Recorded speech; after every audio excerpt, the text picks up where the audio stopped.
السلام عليكم، ازيكم يا شباب؟ عاملين ايه؟ يا رب تكونوا بخير. النهارده هتكلم معاكم عن اجمل ايام السنه واعظم ايام السنه، اليوم اللي ربنا سبحانه وتعالى بيتنزل فيه للسماء الدنيا علشان يشوف طلبات عباده ويشوف الناس اللي عندهم دعوات واللي عندهم حاجات نفسهم فيها علشان يحققها لهم. وهو يوم عرفه.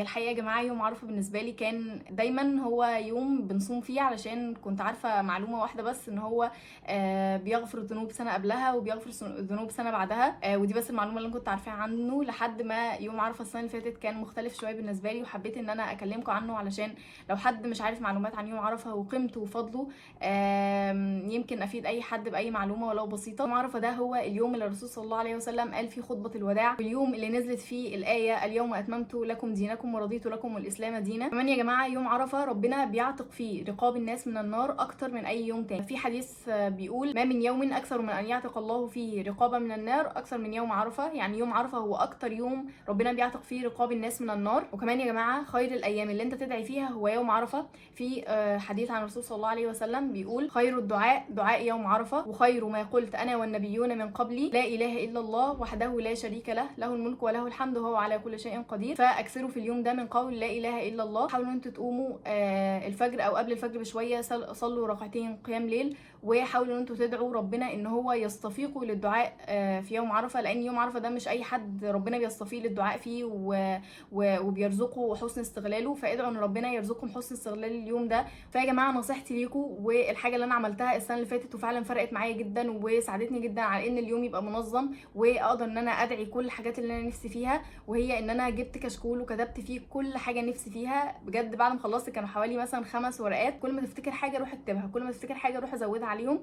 اقعد قبليها بيوم بعد العشاء مثلا اكتب كل حاجه نفسك فيها، واقعد فكر وانت نفسك في ايه وخايف من ايه. اكتب كل حاجه انت نفسك فيها وعايزها تحصل. ادعي ربنا يرزقك الجنه ويرزقك الفردوس الاعلى، وادعي ربنا ان هو يقربك ليه، وادعي ربنا ان هو يغفر لك وان هو يعتقك من النار. الحقيقه يا جماعه عايزه اقول لكم ان انا اهو السنه اللي فاتت دعيت حاجات، وفعلا يوم عرفه جاي اهو في حاجات كتير جدا من اللي انا دعيتها اتحققت والله من غير تخطيط مني، وحاجات كنت عمري ما اتخيل انها تحصل وبالفعل اتحققت وحصلت. فادعوا في يوم عرفه ده وانتوا على يقين تام ان انتوا الدعوات اللي انتوا دعيتوها دي هتتحقق.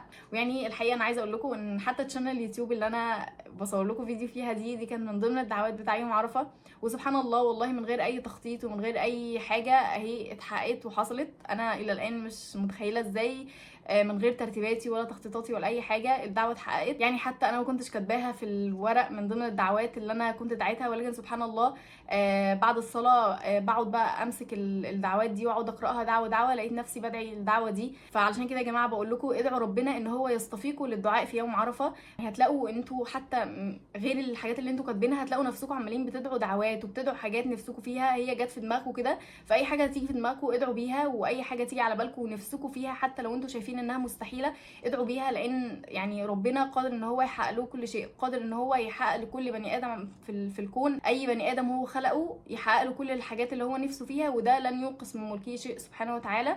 فادعوا بالحاجات اللي انتوا نفسكم فيها واستغلوا يوم عرفه ده افضل استغلال.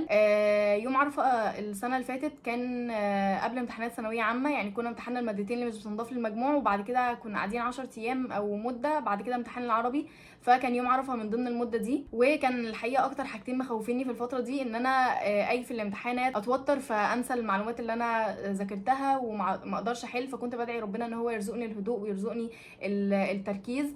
وكمان كانت حاجه تانية خايفه منها، كان في ناس كتير قوي بتتكلم عن ان ممكن الورق يتبدل او ممكن ورقتك تضيع في التصحيح او يحصل مشاكل في البابل شيت او اي حاجه من الحاجات دي كنت خايفه منها. فكنت بدعي ربنا ان ورقتي تفضل في حفظه وان مجهودي ما يضيعش لاي سبب من الاسباب. فادعوا بكده برضو، ادعوا بكل حاجه مخوفاكم وكل حاجه نفسكم فيها. وكمان يا جماعه اليوم ده حاولوا ان انتوا تصلوا فيه الصلوات بالنوافل بتاعتها، واعتبروا ان اليوم ده كانه هو اخر يوم في عمركم واخر يوم في حياتكم. وحاولوا تستغلوه ان انتوا خلاص اليوم ده مش هيجي تاني، لان احنا مش عارفين اليوم ده هيجي تاني ولا لا، وهيمر علينا تاني ولا لا. ولو انتوا وراكوا دروس او شغل او اي حاجه اليوم ده، فحطوا في نيتكم ان انتوا بتشتغلوا او بتذاكروا وان ده في سبيل الله، وان عشان ربنا يكتب لكم الاجر فيه. وكان في دعاء جميل جدا عرفته في الفتره دي دعاء ادعي لما انت، لو انت حاسس ان انت كل الاسباب الدنيويه انقطعت ان انت تحقق حاجه معينه، او حاسس ان الحاجه اللي انت عايزها دي مستحيله، فالدعاء هو: يا رب قد انقطعت الاسباب الدنيويه ولم يبق الا الاخلاد اليك والاعتصام بحبلك والاعتماد على فضلك، انت حسبي ونعم الوكيل. فانت مهما كان حالك مع الله ومهما كان وضعك، وحتى لو كنت حاسس ان انت ما تستحقش ان انت مثلا تدعي في اليوم ده او ان انت تعمل اي حاجه كويسه في اليوم ده، فلا يا جماعه، لعل دي ان هي تكون بدايه حاجه صح. وبس كده يا جماعه، انا حبيت ان انا اعرفكم عن يوم عرفه وفضله. لو حد عنده اي معلومات زياده او حاجات انا ما قلتهاش يكتب في الكومنتس ويفيدنا كلنا ان شاء الله. فاتمنى ان انا اكون فدت اي حد ولو بمعلومه بسيطه. وبس كده، ما تنسوش تدعوا لي ووالدي ولكم بالمثل ان شاء الله، وربنا يجعلنا في يوم عرفه ده من العتقاء من النار. وبس كده، مع السلامه.